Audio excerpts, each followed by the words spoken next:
Hello, Void Dwellers. This is Udai Elubai, a 22-year-old Palestinian from Gaza who recently was abducted, tortured, and murdered. Not by Israel, by Hamas. And it's not Israel that says that. It's his own family. See, Udai participated in recent massive demonstrations against Hamas. Gazans are demanding that they release the hostages, stop the war, and get out of Gaza. Unlike what the West thinks, Hamas are the ones with the ability to stop the war at any moment. And they had that magic ability since day one.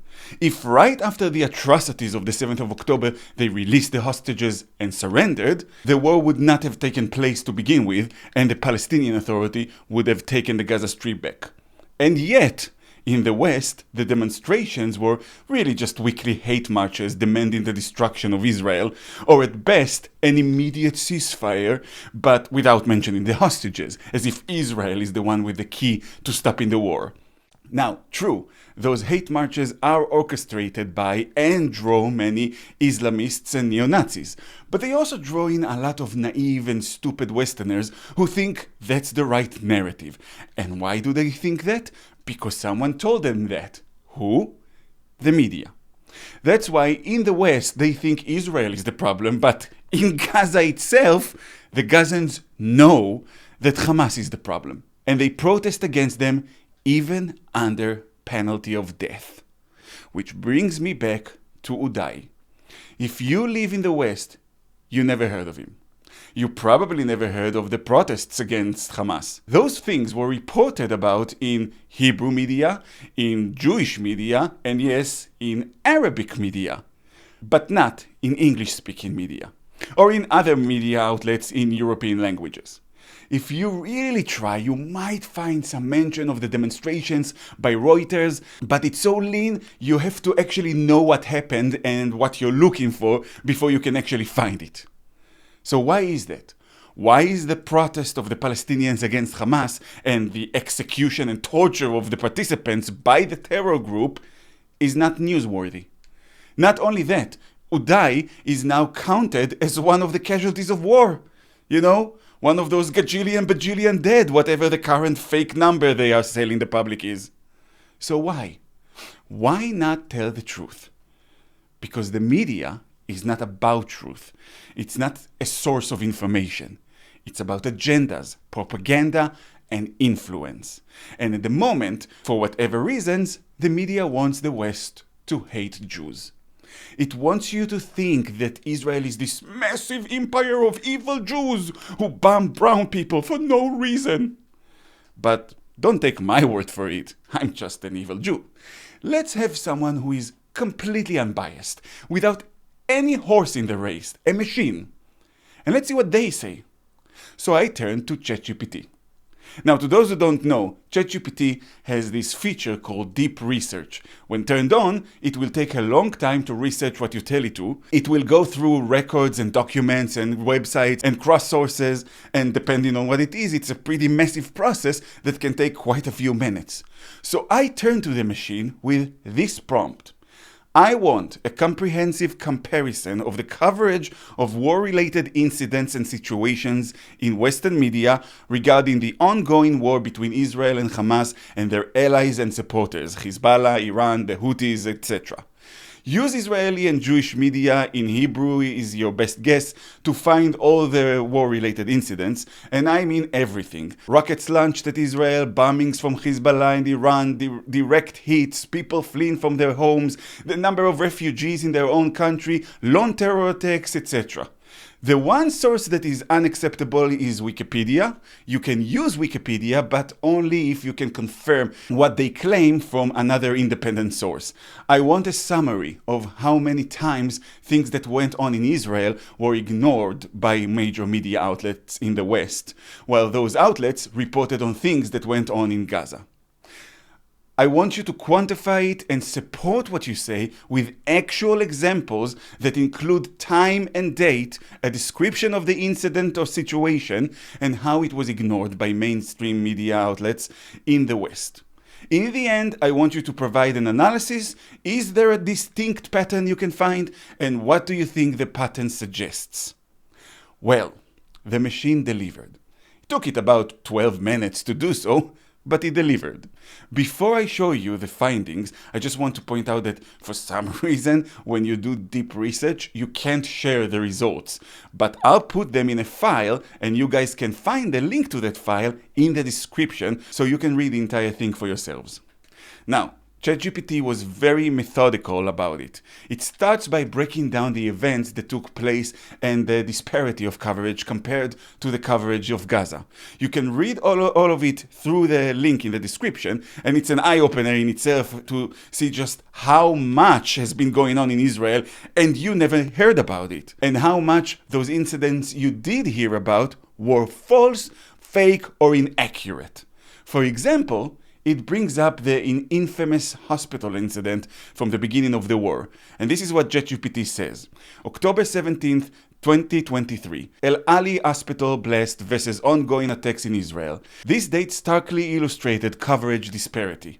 In Gaza, an explosion at the El Ali Hospital killed an estimated 50 to 300 people, initially misreported as 500. By the way, you do realize the absurdity that they still don't know if it was 50 or 300 people, but they know for a fact that the total casualties of this war is 50,000 people. Right, of course they do. Anyway, an event that dominated the global news cycles. Many outlets initially and erroneously blamed an Israeli airstrike before US-Israeli intelligence pointed to a misfired militant rocket. And I would add to that even Al Jazeera had to admit that, as it was their footage that helped crack the case. Anyway, ChatGPT continues. The same day in Israel, rocket fire continued. One salvo hit a house in Beersheba, injuring a family, and Hezbollah launched mortars at Metula, with no casualties. These Israeli side incidents received virtually no mention in major Western outlets on October 17, which were entirely focused on the hospital tragedy. On social media, the hashtag Gaza Hospital story trended worldwide, eclipsing any discussion of ongoing Israeli civilian alerts. Coverage, CNN, BBC, New York Times, etc., devoted special segments to the hospital explosion on October 17. Israeli officials' press conference about the misfired rocket evidence got some coverage a day later, but the rocket that hit the Israeli home barely registered outside Israeli press. Another worthwhile point it makes is this one. Late 2023, Israeli evacuations and displacement. Another underreported aspect was the mass eternal displacement of Israelis due to these attacks. In October, Israel evacuated the entire Gaza border population, over 20 communities and dozens of villages along the Lebanon border. By late October 2023, between 200,000 and 250,000 Israelis had been officially or voluntarily displaced from their homes in the north and the south. This included over 30,000 residents of the Gaza envelope communities destroyed or threatened on October 7, and over 80,000 from the north under Hezbollah rocket fire. As of June 2024, about 90,000 Israelis were still internally displaced, many living in government-funded hotel rooms.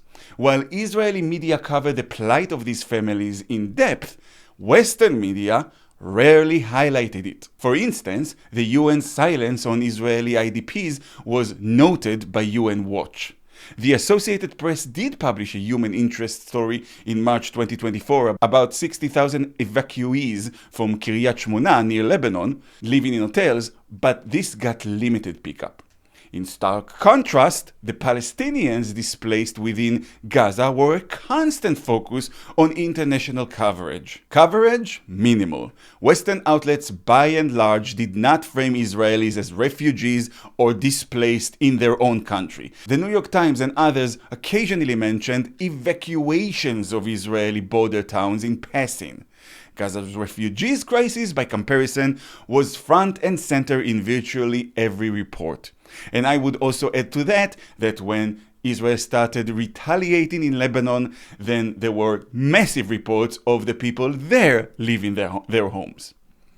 Now, this report is an eye-opener to any naysayer out there that ever talked to me. This is a machine telling you objectively what it sees. This is beyond opinion, and it backs everything up with data, sources, whatever you need. It makes a table to make it easier for you to understand and see the emerging patterns. It also gives an analysis of social media, which is fueled by what the mainstream media is doing. You can read the entire thing in the link I shared with you in the description, but let's look at the final conclusions. From late 2023 through early 2025, a clear pattern emerged in Western media. Incidents of Israel coming under attack received significantly less coverage and a different tone of coverage than the incidents of Palestinians suffering in Gaza.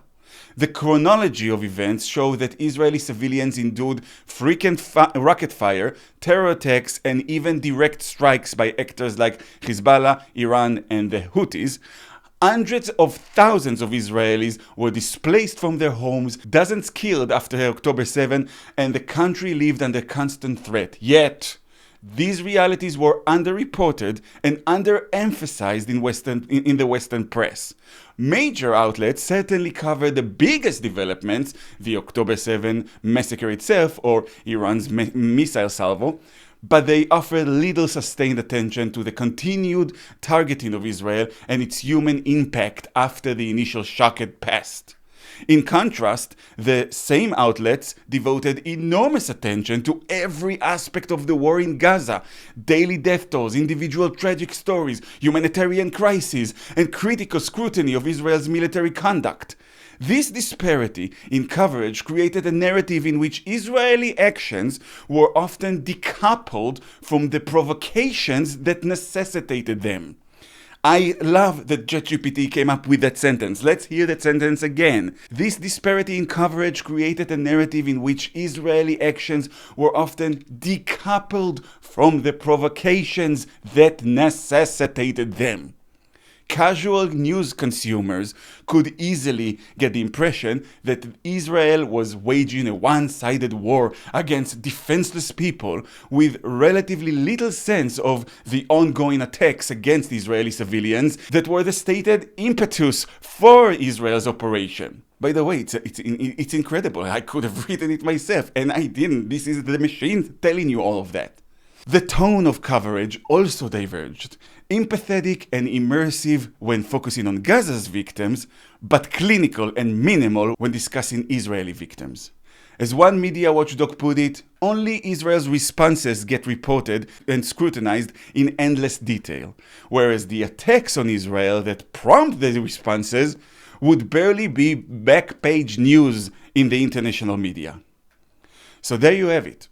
What I've been saying on this channel for a year and a half. An unfeeling, unbiased machine analyzed existing data and came to a very simple conclusion. You are being manipulated.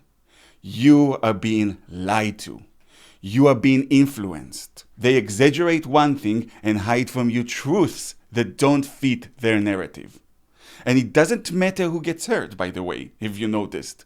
Whether it's Israeli citizens, or Jewish families torn apart and removed from their homes, or young Palestinians like Udai, who fought for his freedom and was tortured to death for it by Hamas.